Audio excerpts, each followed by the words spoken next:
Hey, welcome back. Oh man, today we have a show for you. Did you ever have an experience that you knew you had to write about? What about if that experience went back to 1969? What if it went back to the Vietnam War? That's what we're going to do today. My name is Vin Dacquino. Our guest is Ed Hagan. Ed, man, you had an experience and you got it down on paper. Today, we're going to hear a little bit about who you are and what you've gone through. Talk to me. Well, thank you for having me, Ben. Pleasure. I appreciate it. I'm here because I wrote a memoir of my year in Vietnam, 1969, 1970. Real long year, huh? Yes, it was a long year, and it was a long time ago. Yeah. It's been brewing for 45, 47 years, something like that, when I started writing it. It's obviously been in my head every day ever since I left Vietnam, and so I've been. But I really got serious about working on it in about 2010, and did a lot of research, and but a lot of it just sort of came out of my head pell-mell. And, and out of your heart. I tell a lot of writers, you carry stories for years, and you finally reach a point where it just festers, and it has to happen. So was there a turning point for you where you said, that's it, man, I am writing this story? People have asked me that question before, and I can't say that. I don't know what it was. My wife certainly was on my case. Some friends were on my case for years. I'd tell some odd story here and there, and my wife in particular would say, "You got to write that down." I'd say, "Yeah." And I don't know. In 2010, all of a sudden, something clicked in my brain, and I do think because I think there's something going on with Vietnam veterans right now, where because 50th anniversary stuff is happening. Yeah. Witness, of course, the Ken Burns series that was recently on PBS. But I do think that Vietnam veterans are sort of, as they retire, they become more willing to talk about what happened. Many of them buried it for 50 years. Because the atmosphere just wasn't conducive. I mean, people, I hate to say this, but they shunned Vietnam veterans. And after you go out there and you risk your life and you come back expecting a welcome, instead they were like, it's got to be a horrible feeling. I have mixed feelings about that because I certainly, no one ever said anything bad to me. Oh, really? No, never. I know in the Ken Burns series, Carl Marlantes, who's quite a good author, says that when he got out of Travis Air Force Base, there were demonstrators there, and I landed in Travis.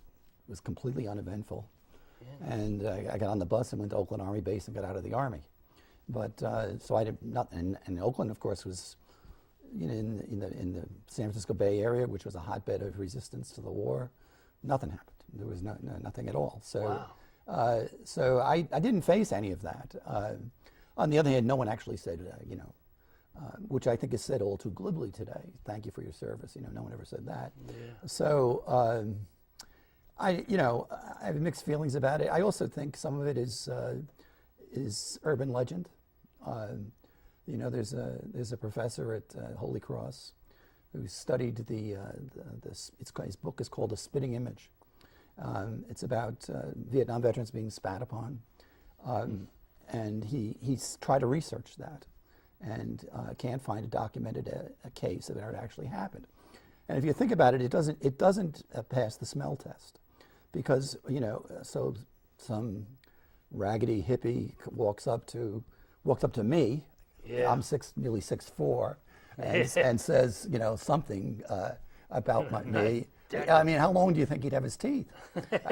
So I didn't, since there was there's no record of toothless hippies walking around. Yeah. I think it's overblown. Now, do I think bad things happen? Yes. Yeah. So, but do I think it's as widespread as some people aver that it was? Yeah. And that certainly Marlantes' statement on the Burns thing would lead you to believe that it was rampant. See, it was. I think there was, There were people who were very vocally against the Yep. war and allowed their anger with the war, with the government, much of which was justified, to spill over into resentment towards veterans. Yeah. I grew up in the college era of the Vietnam War. So I was training to become a teacher. I was in college, and the anti-war sentiment was strong. And What year was that? 1969. Okay. You know, so it was 69, 70, 71, and 2.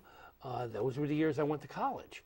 And in those years, you know, we wore tie-dye shirts. And, you know, and I don't want to say I was a hippie, but You have all your teeth still. but I still have all my teeth, so I didn't say anything to get myself hit. But my best friends were over there fighting. And when they came back, they were not treated with respect. And I remember being in a cafe and having a Vietnam vet come in uniform, and they ridiculed him. And he left because he felt totally uncomfortable in the situation. So I do remember the resentment, and I do remember the confusion, and I do remember how my best friend came back a different person. My first cousin didn't come back. So I was mixed right down the line. I understood what they were sacrificing, and I didn't quite understand why some people were so totally against it. I understood where they were coming from. I didn't agree with them. These kids were sacrificing their lives to go there. But it was a real difficult time. And I do understand that. I'm sure that you had, and I know this is an unfair question. I'm going to ask it to you anyway because that's who I am. Do you carry the memories of that year in your nightmares and dreams? Sure. You know, when I first got back, I certainly was waking up in the middle of the night. You know, and I went down in a helicopter at one point, and I've ridden that helicopter down many times since. Wow. Yeah, and there's other situations too. I mean, I wasn't an infantry soldier. Oh, you were not? No, I was an intelligence advisor to the Vietnamese. Wow. Which actually gives me a perspective on the war that a lot of American soldiers didn't get, because I was working with the Vietnamese. We had, you know, I was on an advisory team of about 150 guys, mostly captains, lieutenants, and senior NCOs. There were very few low-ranking enlisted men on our team, and they were a bunch of civilians who did various things. Like we had, people from USAID, that's the United States Agency for International Development. They were doing sort of, good government projects, things of this sort. And we had an agricultural advisor who was helping them to improve the yield per hectare of rice, because it was in the Mekong Delta, which is one of the most fertile places on the planet. It's very hard to starve in Vietnam. I mean, because there's rice everywhere, and there's bananas everywhere, and so it's actually, it actually should be a very wealthy country because of its fertility. So I saw all that, and went to work in Vietnamese offices, went out on operations with Vietnamese soldiers. So I didn't see Americans in that sense. So there was a bunch of us, of course, and we had our. So it was an odd life in certain ways, because we go out. I saw the war almost entirely from the air. We go out flying around, and we would run into the VC periodically. Other times nothing would happen, and you go back and watch a movie. Beer was 10 cents a can. For $1 you could do very well. And of course there was nothing else to do but watch movies, read books, and drink beer. And drink beer, and the beer was cheap.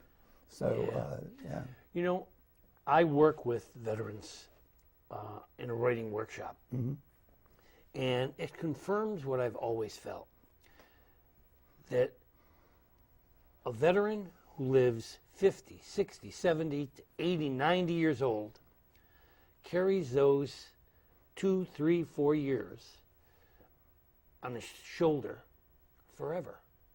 And there is a camaraderie between vets, an understanding, a sharing, an experience.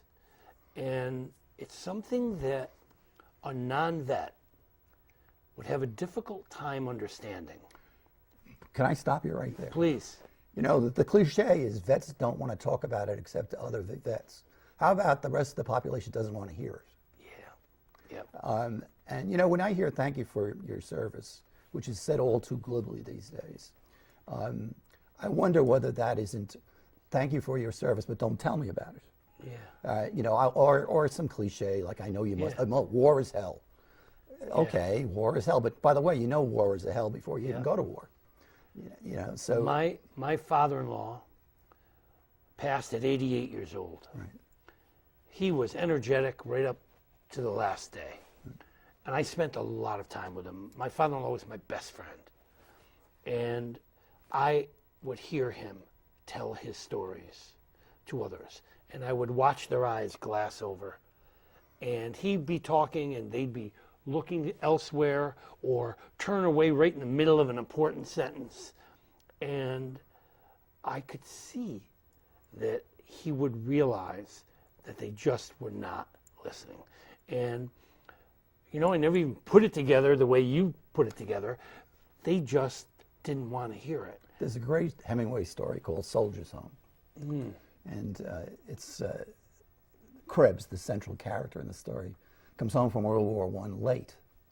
By that time, everyone in his Kansas town has decided what the story of the war was. So when Krebs comes back and he wants to tell his stories, and they don't fit in with the stories that they've set in place in the town already, he learns to shut up. And so he loses his service loses meaning because of it. And so eventually he moves out of the town and decides to live anonymously. It's really the story of a lot of American veterans. Yeah. It's a great story. Yeah. I recommend Soldier's Home. Great story. I mean, there's no question that it was a stigma, you know, and instead of a badge of courage, they almost gave him a badge of shame. And to go out there and to experience something that gives you nightmares in the middle of the night, that wakes you up sweating, it's a shame that you can at least feel that you did something of importance. And when we look back at the things that angered some of the people about the war, it wasn't about you. It was about the war. It was about what we were doing there, not what you were doing there. But unfortunately, the weight of that resentment fell on you. And it was individual. And a lot of those people, when I work with these vets, I can hear the pain because we can't lie to them. We can't say, well, people didn't really feel that way. Yes, they did. Yes, they did. And they may not have had the courage to come up to you and tell you to your face, but you felt it and you knew it. You know, you say that you went to college from 1969 to 1972. Right. So I graduated from college in 1968. And you know, a lot of people forget this. It's really the Ted offensive in '68 that really turned the American opinion around. And so all the polls up until that point showed very strong support for the war, which people tend to forget. That you know, by the way, even when the My Lai incident happened, and when it came out in 1970, people didn't think it was the troops who were at fault for this, when clearly they were. And of course they proceeded to hang, not literally, but Lieutenant Calley over that, and no one higher in rank was ever convicted for what went on. But of course, which actually Burns does a good job of describing in his series. But But after 68, college campuses did change. Yeah. So in other words, there was, and so did the general public. So by the time 72 rolls around, the war is really unpopular. And again, as Burns illustrates, the American Army was falling apart. Discipline in the ranks was in terrible shape because the war had gotten so unpopular that the troops themselves didn't want to, they were talking about the infantry troops, did not want to go out on missions, things of this sort. He has an interview with some general who said that, we had to get the Army out of, I think it was Creighton Abrams, you had to get the Army out of Vietnam to save it, which is amazing if you think about it. Yep. And heartbreaking. Yes. Because you're talking about kids dying. Yes. Kids. Yeah. My buddy was 19. Yeah. It was a tough time. Yeah. Yeah. This book, I'm sure that there are some powerful statements that you've made in this book. Can you share a couple of those? What is this book telling us about Ed Hagan's experience after all these years and the hindsight that you now have? I don't know if I can distill that into, Just into a a couple soundbite words, here, right?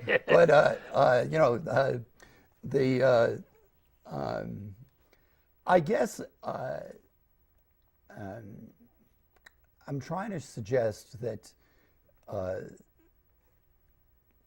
and you somewhat alluded to it earlier.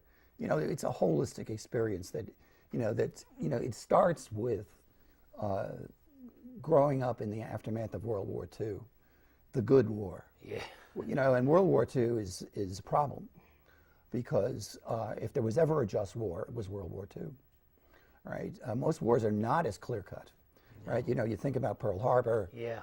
You think about the Nazis. I mean, you can still, anytime you want to make a movie these days, make a movie about the Nazis. Yeah. Because they're just the wonderful. Everyone's agreed. Everyone they agreed. Were bad. They were bad guys, Yeah. and the Japanese attack was on Pearl Harbor was out of the blue. It was an awful sort of thing. Americans died. So you grow up Innocent and this, where, so the veterans come back from World War II, and God, country, motherhood has been affirmed. Yeah.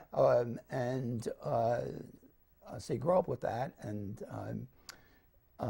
so it's a bad. In some ways, you're better off growing up with a war that makes you think about going to war again. Yeah.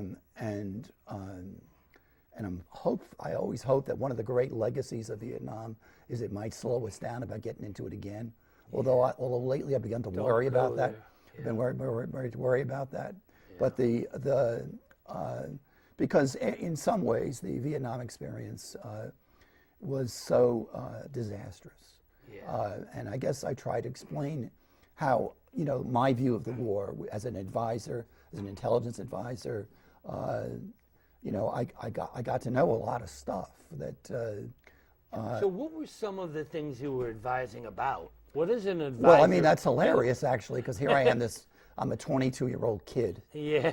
Who and my counterpart is like a 35-year-old Vietnamese captain, he's been there forever, right? And he's going to be there forever after I'm gone, and. I don't think I ever gave him any advice, because what the hell was I going to say to him?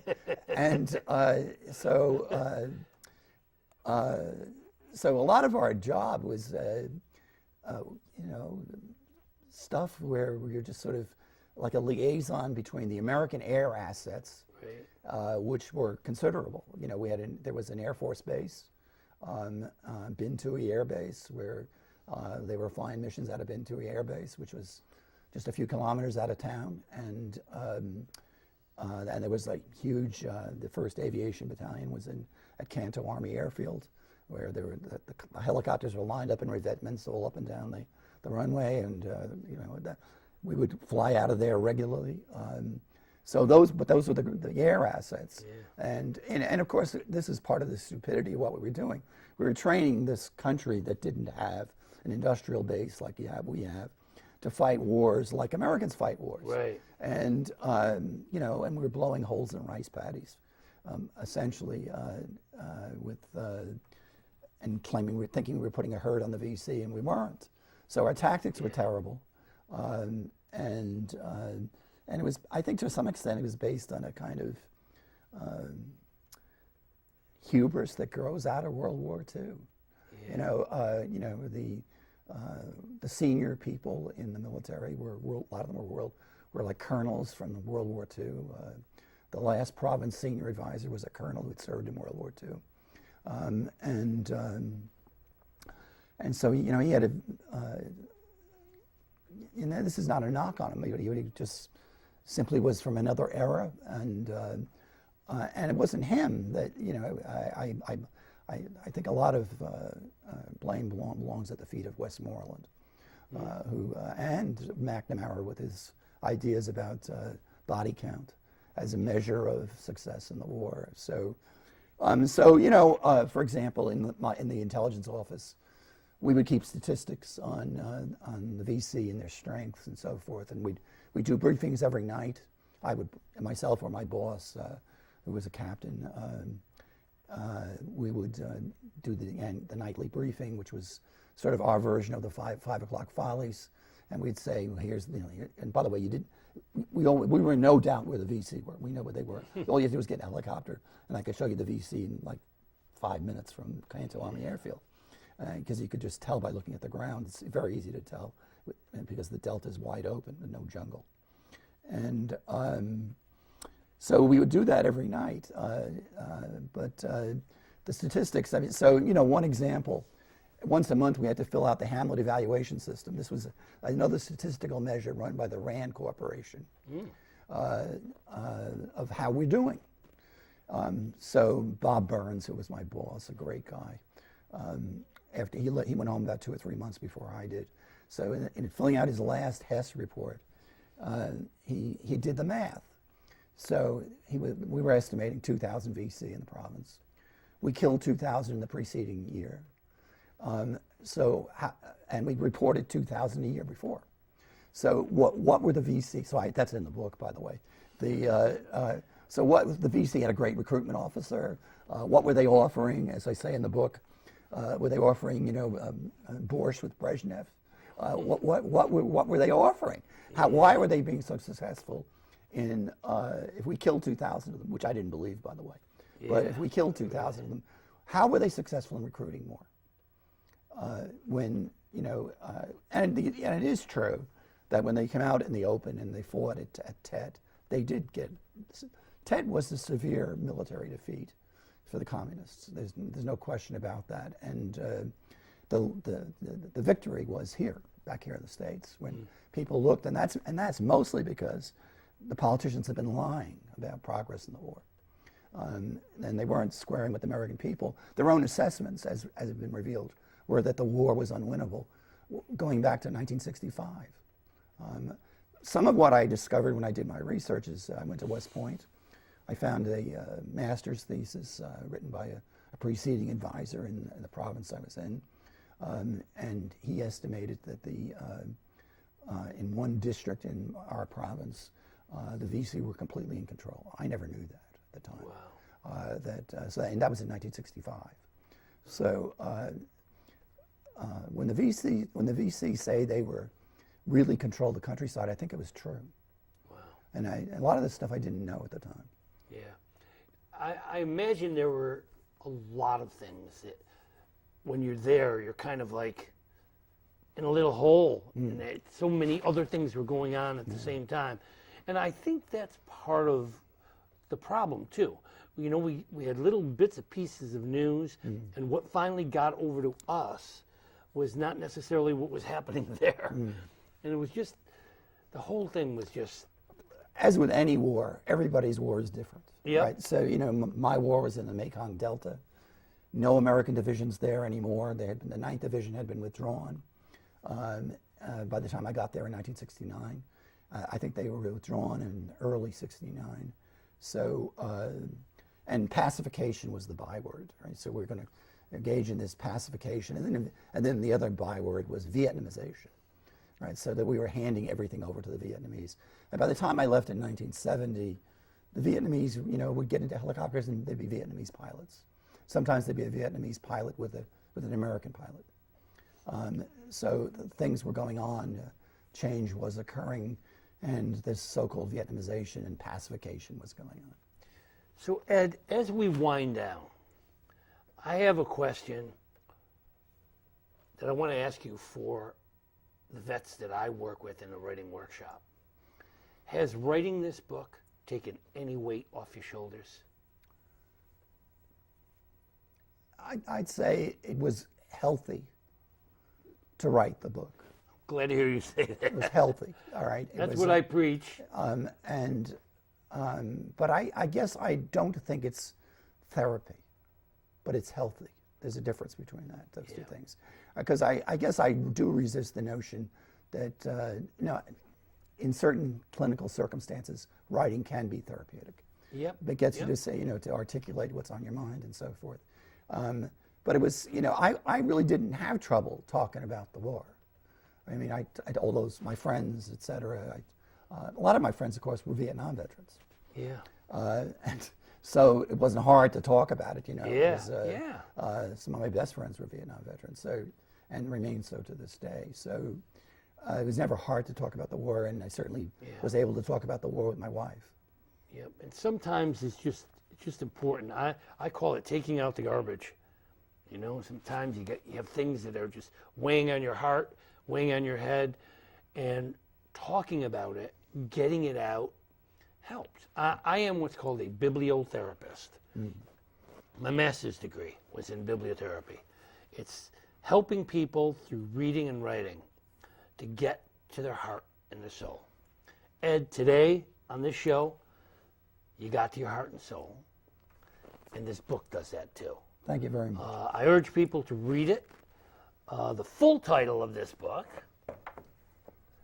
is To Vietnam in Vain, Memoir of an Irish American Intelligence Advisor, 1969-1970. A lot of it is about my background growing up in the largest Irish neighborhood in New York, which was Inwood. and how this Irish American boy deals with Vietnam. That's a big thing to deal with. Well, it looks like we're closing in. I want to thank you for being part of the show today. It is so important for you to understand that writing, despite what Ed says, is therapy. It's a form of getting into your own heart and soul and bringing it out to understand your entire life, your whole life. Ed, sharing your life is helping us to understand a little bit about our own. Thank you for being here today. Thank you for being honest and stepping up to tell us about this part